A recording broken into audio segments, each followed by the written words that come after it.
You guys have no idea how mad I am. This is like the sixth time I've had to take this video.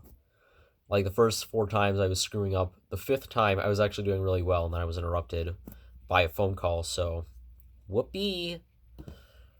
Anyways, what's up, Pirate Nation? Arrow Pirate here, and today we're going to be doing another Arrow vlog. Now, this one is going to be containing spoilers for Hazbin Hotel, so if you've not seen Hazbin Hotel and you want to watch it, which I don't know why you haven't yet unless you don't have a Prime TV account, but if you do and you haven't watched it, spoiler alert ahead, so move away, move away. But, I guess we'll talk about, something else creepy first before we get into that, so if you want to hear that, so I don't have to, like, split and then, like, label which parts of the video are actually about Hazbin Hotel and which parts are about spooky videos.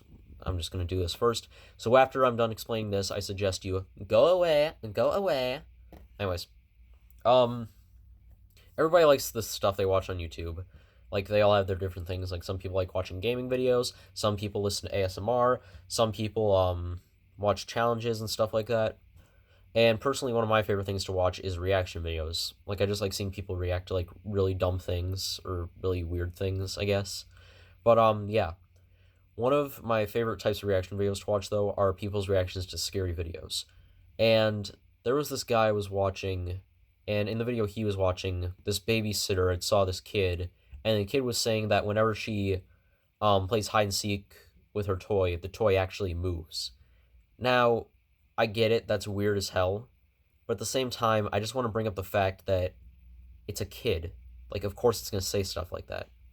I mean, kids have a wild imagination. I'm sure that a kid, like, I've also seen creepy videos where kids talk to toys like, "Oh man, Raph, you're my best friend. I love you so much." Like, obviously, kids talk to toys like that.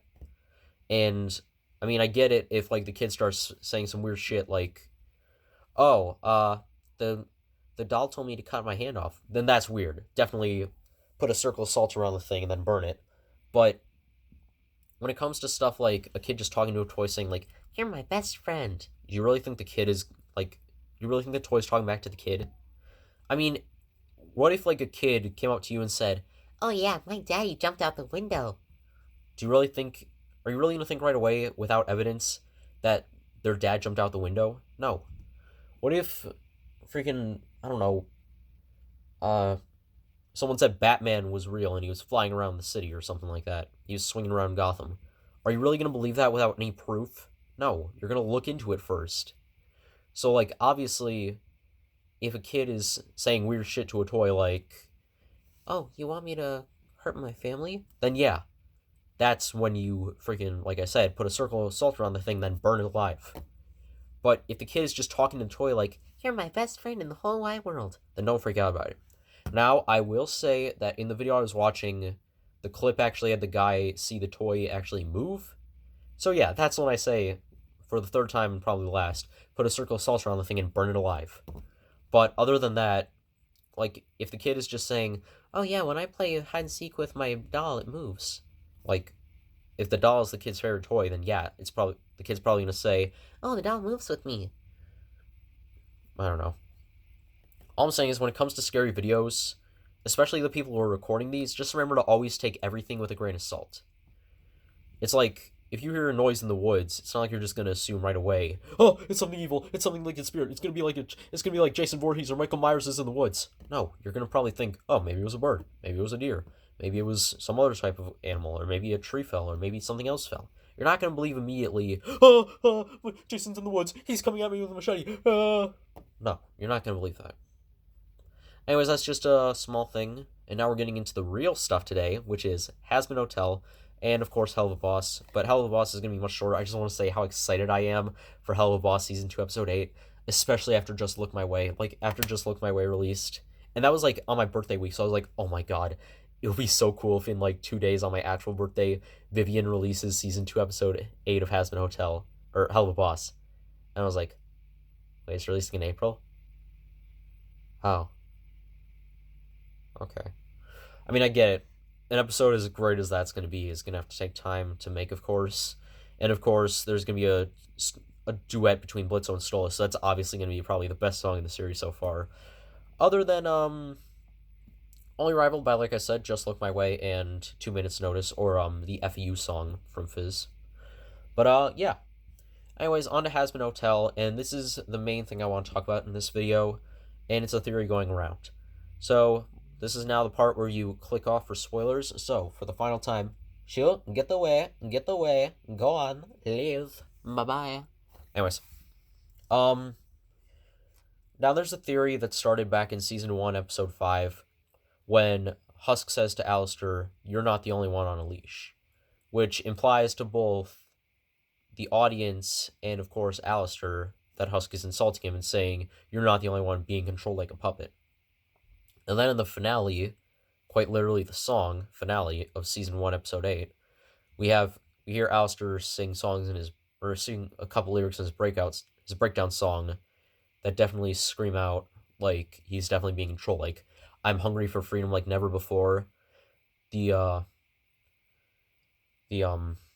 constraints of my contract or whatever surely have a back door, or the constraints of my deal, I guess, surely have a back door.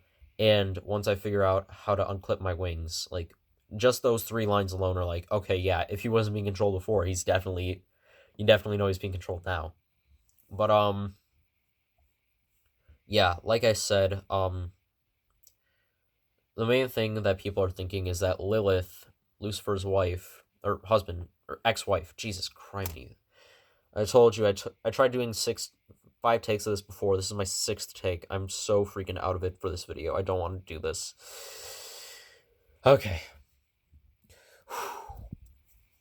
People think that Alistair is being controlled by Lilith, aka Lucifer's first ex-wife, which I don't know if it's his first or his only, because considering what he said to Adam in the finale of the show, he also said, or the second, in terms of Eve.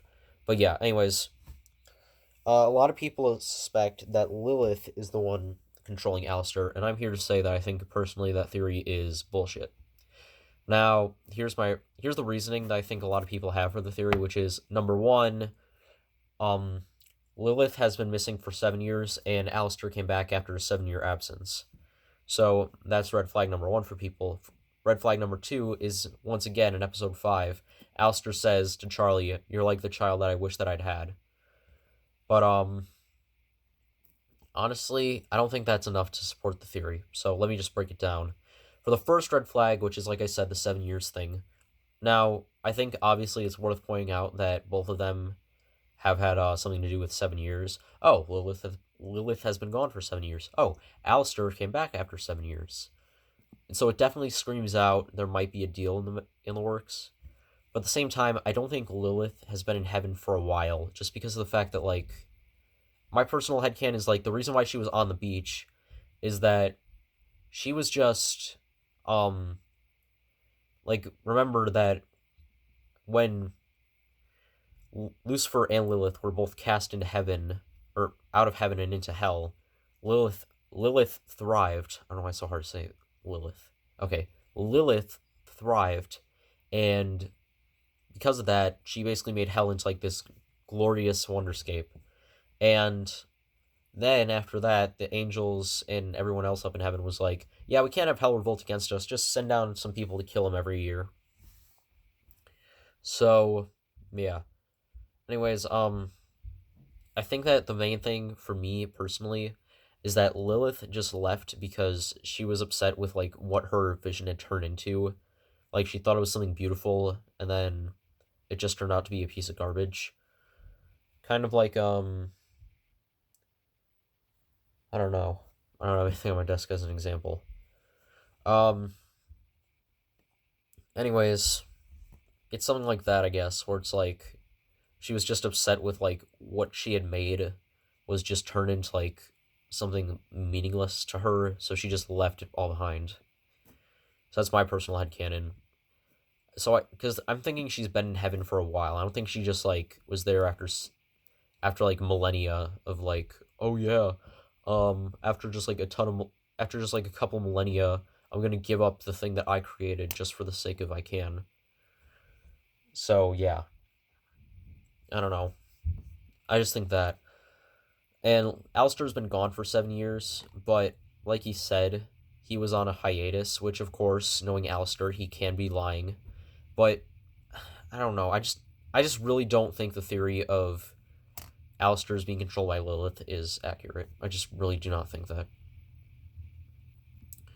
Now, there's another one, which is Alastors being controlled by Seraphine, or Seraphim, I forget which one it is. But personally, I think that one is a little more legit, but I'll go into that on another video that I'll make, which will probably be the follow-up to this one, because, like I said, 6 takes. This is my 6th take. I do not want to do this for much longer, so we're just going to do the second red flag, and then we'll be done. But the second red flag is just Alastor saying, "You're like the child I wish that I had." Now, a lot of people are like, "Oh, maybe that's because he's working for Lilith, and he's thinking that Charlie's just like his child, or something like that." Personally, I think that's stupid, just because of the fact that, think about what Alastor does. Like, his main thing that he has going for him is he likes to screw with people. I mean, he screwed with the hotel, basically made it look like a trash show, or a shit show. I don't know why I said trash show. But he made it look like, he screwed with the hotel, he made it look like a shit show. He screwed with Vaggie, screwing around with, like, when she was trying to make the new commercial for Charlie. He screwed around with, Husker, basically, in the pilot, where Husky's like, "Am I just some kind of joke to you?" He's like, "Maybe." So yeah, obviously Alastor likes screwing around with people. So personally, I just think that he was screwing around with Lucifer in the terms of like, "Oh yeah, look at this guy, the most powerful man in hell, and he's such a nervous wreck. I'll just screw with him by saying that I'm a better father for Charlie." Also, speaking of that, think about it like this. Charlie, while she is, like, the princess of hell, she, like Vaggie said in episode 4, she barely uses her power to, like, get what she wants, which, obviously, yeah, good trait for a princess, not to be a spoiled piece of shit, but at the same time, that basically makes us that even though she's probably more powerful by advantage, Alastor is definitely the most powerful person in the hotel, because he's actually willing to use his powers for, like, nefarious purposes.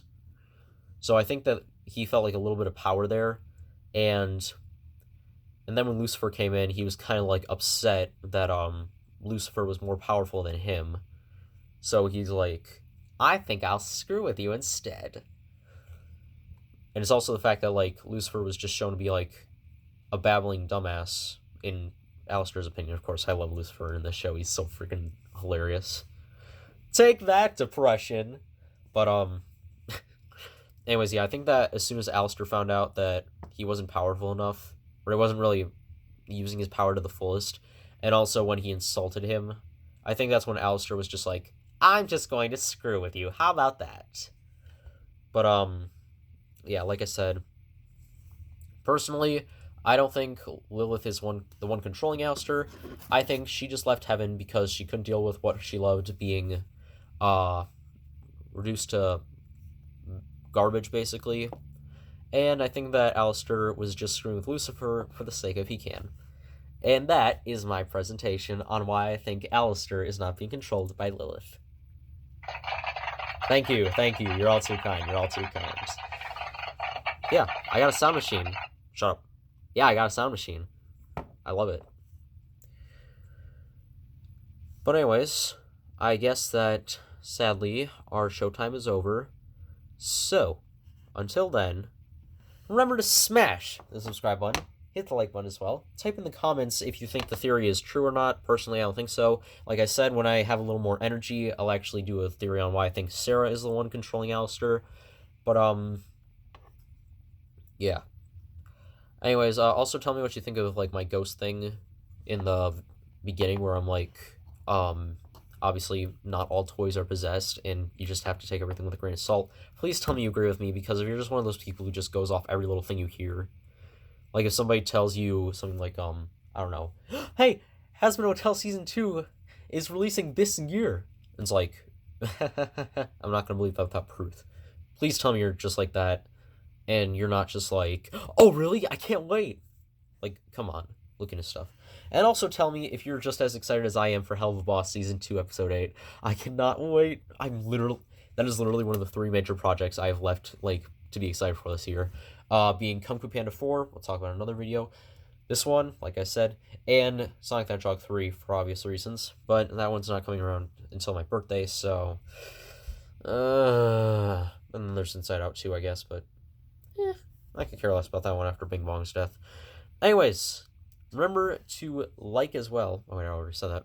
But yeah, until then, I will see you guys in the next video. Don't know me, but I'll see you guys there. Peace out, Pirate Nation.